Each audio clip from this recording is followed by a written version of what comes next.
Mais ils sont passés où les bijoux? Sur TikTok, une vidéo devenue virale pose la question Where are the necklaces? Et derrière ces absences de bijoux se cache une vraie lecture stylistique et peut-être économique. J'aimerais en parler avec vous. Dans un contexte où l'ostentation passe de plus en plus pour un faux pas, où même les ultra riches cherchent à paraître raisonnables, le collier devient un symbole un peu trop voyant, trop démonstratif, trop années 2010.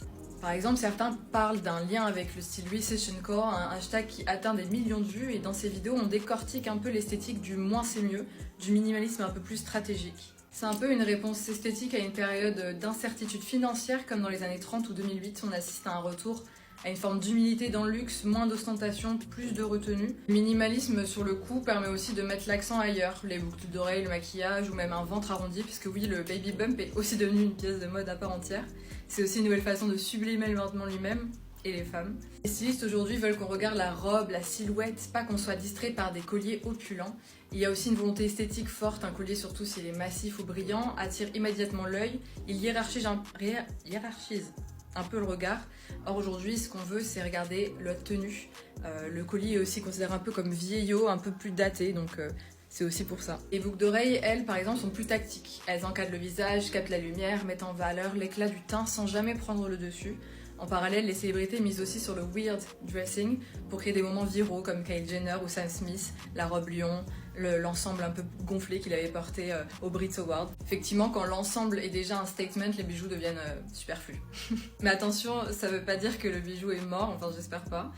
Loin de là, le marché continue de croître, notamment chez les jeunes générations qui achètent de plus en plus de bijoux par rapport à avant. Mais des pièces plus fines, moins tapageuses. Je pense que vous connaissez un peu le terme, on parle de quiet luxury, des lignes un peu plus épurées. C'est une nouvelle forme d'élégance, plus intériorisée. Personnellement, je suis une très grande fan de bijoux, pas la plus hypée des petits trucs discrets.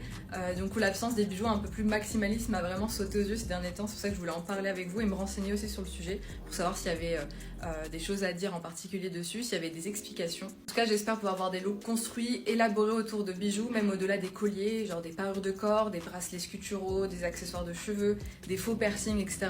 Un peu comme Erykah Badu, FK Twigs ou Solange qui utilisent l'ornement pour vraiment une signature visuelle forte.